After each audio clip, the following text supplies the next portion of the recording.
Good morning, welcome to news analysis. నేను జ్యోత్స్న. డిస్కషన్లోకి వెళ్లే కన్నా ముందు వివిధ పత్రికల్లో వచ్చిన వార్తా కథనాలను ఒకసారి చూద్దాం. తెలంగాణ వార్తా పేపర్స్ చూసినట్టయితే ముందుగా ఈనాడులో మనకు పైన టాప్లో ఇవాళ తొలి విడత పంచాయతీ ఎన్నికలు ఉన్నటువంటి విషయం మనకు తెలిసిందే కదా. సో ఆ వార్తనే నేడు తొలి విడత పంచాయతీ పోరు అంటూ వార్తను హైలైట్ చేశారు. ఉదయం 7 గంటల నుంచి మధ్యాహ్నం 1 గంట వరకు పోలింగ్ ఉంటుంది. ఆ తర్వాత ఓట్ల లెక్కింపు ఉంటుంది, ఫలితాలు వెల్లడిస్తారు. ఇక ఉత్తుత్తి మాటలతో కాదు, 1000 కోట్ల జీవోతో వచ్చా, ఉస్మానియా విశ్వవిద్యాలయానికి కంకణం కట్టుకున్నా, గుండెల నిండా అభిమానంతో ఇక్కడికొచ్చా, ఓయూ చరిత్ర నుంచే రాష్ట్ర భవిష్యత్తు ప్రణాళికలపై నిర్ణయాలు, విద్య లేకపోవడం వల్లే వెనకబాటుతనమన్న ముఖ్యమంత్రి రేవంత్ రెడ్డి. హైదరాబాద్ నుంచి 100 యూనికాన్లు రావాలి, అంకుర సంస్థల కోసం 1000 కోట్ల నిధి, గూగుల్ ఫర్ స్టార్టప్ హబ్ ప్రారంభోత్సవంలో సీఎం రేవంత్ రెడ్డి. ఇక మెస్సీతో ఫోటోకు 10 లక్షలట, 100 మందికి మాత్రమే ఛాన్స్ ఉంది. 13న ఉప్పల్ స్టేడియంలో గంటపాటు ఫుట్బాల్ దిగ్గజం సందడి. భారత్లో అమెజాన్ 3.15 లక్షల కోట్ల పెట్టుబడులు, 10 లక్షల ఉద్యోగాల సృష్టికి అవకాశం. H1B ఇంటర్వ్యూల వాయిదా పిడుగు, వేల మంది భారతీయులపై వెట్టింగ్ దెబ్బ. ఆకస్మిక నిర్ణయం తీసుకున్న అమెరికా, ఇప్పటికే భారత్కు వచ్చిన వారు ఇక్కడే చిక్కుకుపోయే పరిస్థితి, మిగిలిన కేటగిరీలపైన ప్రభావం పడే ఛాన్స్ ఉంది. నెక్స్ట్ ఆంధ్రజ్యోతి. ఇక్కడ పైన టాప్లో H1B వీసా ఇంటర్వ్యూల రద్దుకు సంబంధించిన వార్తనే పైన టాప్లో పేరు పక్కనే ఇచ్చారు. సోషల్ మీడియా తనకి తప్పనిసరి, 15 నుంచి అమల్లోకి వస్తుంది, భారతీయులకు మరిన్ని కష్టాలు, ట్రంప్ కొత్త నిబంధన తెచ్చిన తంట. ఇక 4000 కోట్ల ఐడిపిఎల్ భూములు, కూకట్పల్లి ఎమ్మెల్యే మాధవరం కృష్ణారావు మరికొందరు బడాబాబులపై ఆరోపణలు, తనకడ్డొస్తే టిప్పర్తో తొక్కించేస్తానంటూ ఎమ్మెల్యే బెదిరించారని ఉద్యోగుల ఆవేదన. ఐడిపిఎల్కు రాష్ట్ర ప్రభుత్వం కేటాయించిన 902 ఎకరాల్లో ఇప్పటికే 150 ఎకరాలు స్వాహా.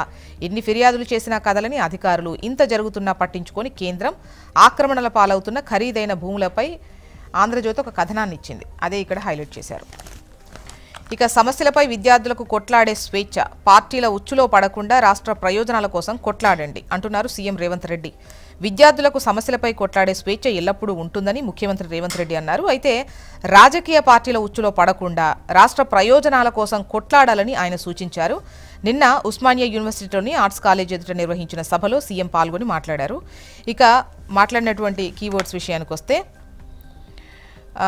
దమ్ముంటే ఓయూకెళ్లాలని సవాల్ చేశారు.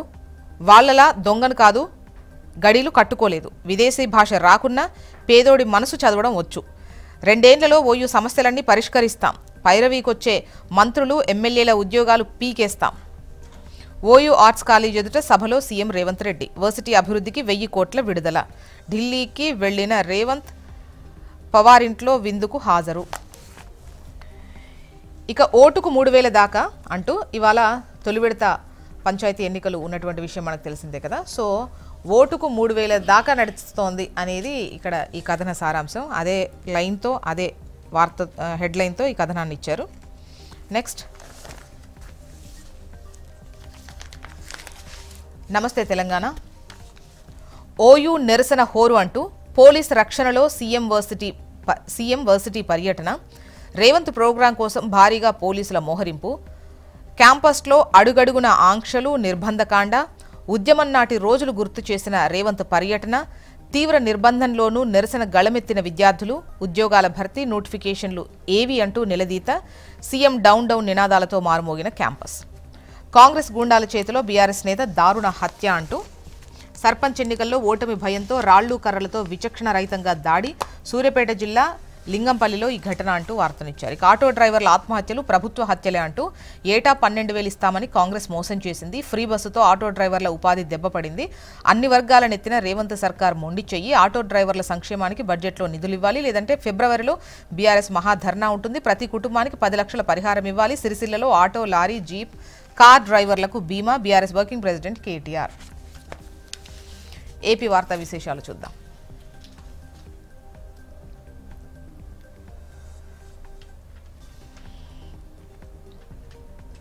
ముందుగా ఈనాడు.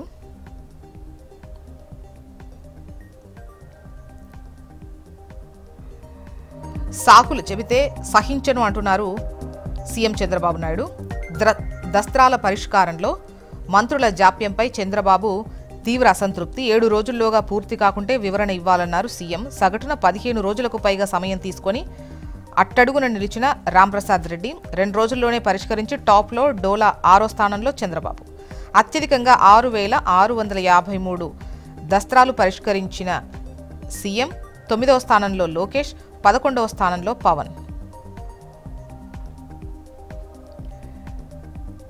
ఎక్కడి నుంచైనా పరిష్కరించే వెసులుబాటు ఉన్నప్పటికీ కొందరు మంత్రులు, కార్యదర్శులు, విభాగాధిపతులు ఇప్పటికీ రోజుల తరబడి సమయం తీసుకుంటున్నారు. దీనిపై ముఖ్యమంత్రి చంద్రబాబు మంత్రులు, కార్యదర్శులు, విభాగాధిపతులతో నిన్న సమావేశమై తీవ్ర అసంతృప్తి వ్యక్తం చేసిన విషయాన్ని ఇక్కడ ఇచ్చారు. ఇక వివేక హత్య కేసులో పాక్షికంగా తదుపరి దర్యాప్తుకు అనుమతి. కిరణ్ యాదవ్, అర్జున్ రెడ్డిల సంబంధం తేల్చాలి అంటూ ఈ వార్తనిచ్చారు. నెక్స్ట్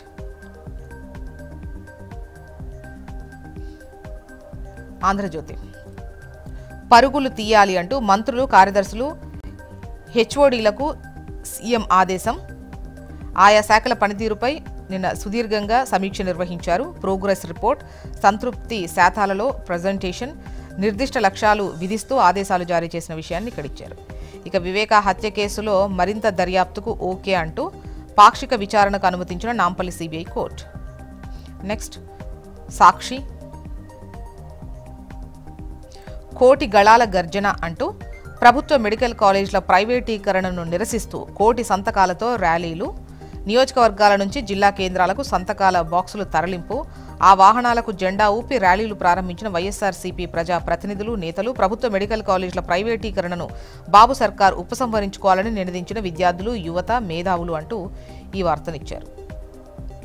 ఇక మళ్లీ 15,651.93 కోట్ల కరెంటు ఛార్జీల వడ్డెన. వచ్చే ఏడాది ఏప్రిల్ 1 నుంచి అమల్లోకి కొత్త ఛార్జీలు అంటూ ఈ వార్తని హైలైట్ చేసింది సాక్షి. మొత్తానికి ఇవి ఇవాళ వివిధ పత్రికల్లో వచ్చినటువంటి వార్తా కథనాలు. ఇప్పుడు ఒక చిన్న బ్రేక్ తీసుకుందాం.